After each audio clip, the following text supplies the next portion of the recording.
Hello, everyone. In this presentation, I will be talking about the altered structure of EEG signals in patients with epileptic seizures. Before getting started, I would like to thank the organizers committee of this amazing conference for bringing researchers from different fields of study, and I'm very happy to be a part of this big event.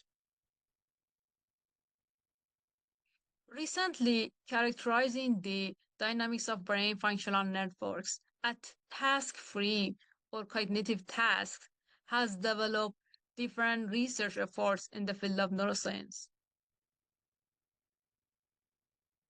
Epilepsy is an electrophysiological brain disease which is followed by recurrent seizures. Seizure and epilepsy detection is a main challenge in the field of neuroscience. Understanding the underlying mechanism of epilepsy and transition from a normal brain to epileptic brain is crucial for the diagnosis and treatment purposes. To understand the organization of epileptic brain network functions at large scales, EEG signals measure and record the changes in electrical activity and functional connectivity. Time frequency analysis and continuous spectral entropy are well-developed methods which reveal dynamical aspects of brain activity, and they can analyze the transitions in intrinsic brain activity. In this presentation, we aim to model the dynamics of EEG signals of epileptic brain, and we are going to characterize their dynamical patterns. We will use time frequency analysis to capture the alteration in the structure of EEG signals from patients with seizure. Continuous spectral entropy is used to detect the start of seizures. The main purpose of the current study is to explore the changes in the organization of epileptic brain networks. Using time frequency techniques, we are able to draw a big picture of how the brain functions before and during seizure. And we step forward to classify seizure and corresponding brain activity during different stages of epilepsy.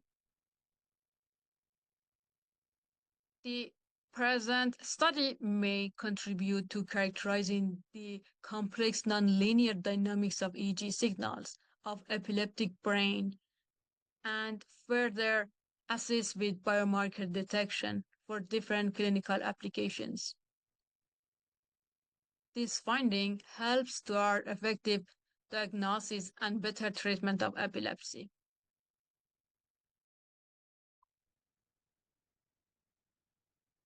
Now, let's move on and talk a little bit about epilepsy. According to the recent report published by World Health Organization, epilepsy is a chronic brain disease which affects around 50 million people worldwide. And it's going to cause abnormal electrical activity leading to seizures. Epilepsy is one of the most non-communicable neurological disorders that may happen at any age and may have different causes. Seizure disorders and epilepsy are not identical, means that not all the seizure disorders are epileptic.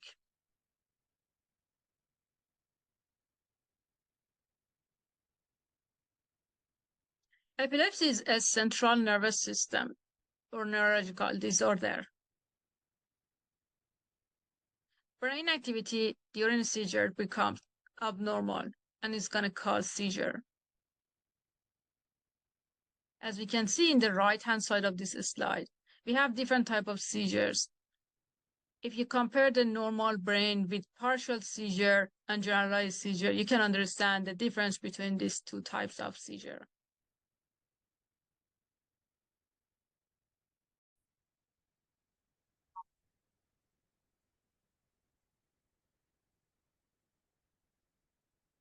As we said, there are two main types of seizures, generalized and partial seizures.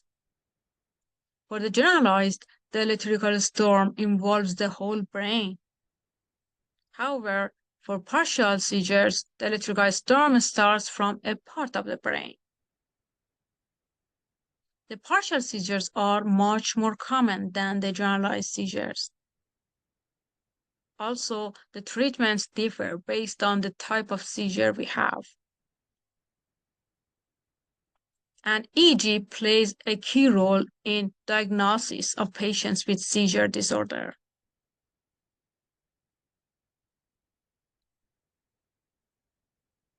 Here, the EEG signals were sampled from a female patient diagnosed with left temporal lobe epilepsy. Each EEG signal was recorded approximately for a total of 5 minutes and 28 seconds.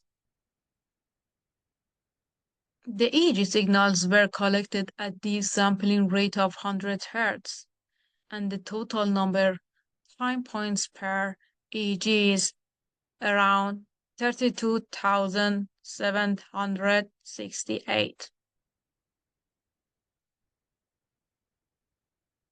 Here we can see two different EEG systems.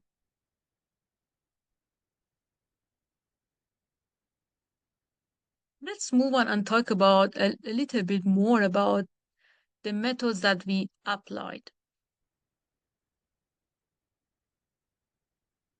The spectral entropy measures the uniformity of energy distribution in the frequency domain. Basically, a spectral entropy computes a spectral power distribution of a signal aligned with its forecastability, and it is based on Shannon and information entropy. In another word, the spectral entropy is a normalized form of Shannon entropy that takes the advantages of using the power spectrum amplitude components of the signal to evaluate entropy. For signal x of t, the power spectrum is going to be obtained using the formula you can see in this slide, where x t tilde defines the discrete Fourier transform of x of t. Also, the probability distribution is going to be obtained using this formula. And then we are going to obtain the spectral entropy H using H of t formula in this slide. The other method which we applied was discrete wavelet transform. The discrete wavelet transform performs a wavelet decomposition by applying the wavelet filter to non-overlapping windows of the time series. The discrete wavelet transform may be calculated using multi-resolution analysis, which is an effective fast procedure, which is initially applied to image compression. Here we can see the formula for discrete wavelet transform applies on x of t as our signal.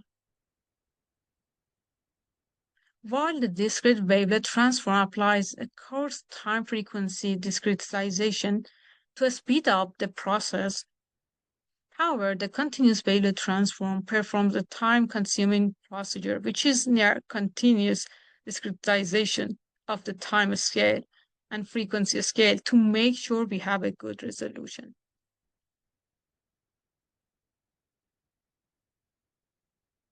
For noisy signal, the spectral entropy becomes close to 1.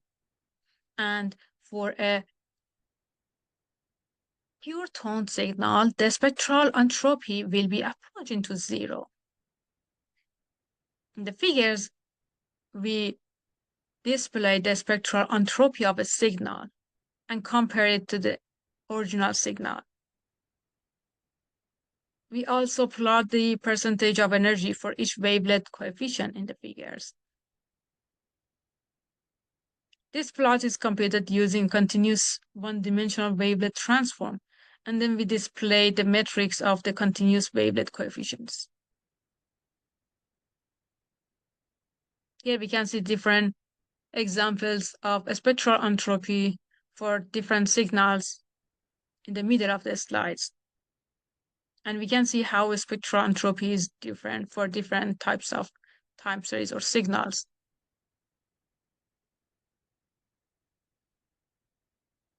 Since human brain is the center of cognitive activity and is going to cover the brain states during different mental activity, we need to employ appropriate methods and measurement. And these two methods are appropriate for this type data. Seizure detection using wavelets. In wavelet-based method, we analyze the signal by windowing of different size. This also helps when we compress or stretch the wavelet via scale variable. This analysis is based on the frequency of a signal. Using time frequency analysis, we compute the spectrum of EEG signals, which is helpful to extract different features. When we apply discrete wavelet analysis to characterize the continuous time varying EEG signal, by the knowledge of the discrete wavelet transform, we can see the results that is demonstrated here for the female subject with and without seizure. We decompose the EEG signal using wavelet transform.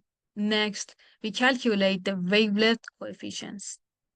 In these figures, we display the computed discrete wavelet coefficients. As we can see, analysis using wavelets transform. We can use them to detect the changes in EEG signals across time, while the Fourier transform is not able to capture the instant when the frequency of EEG signal changes.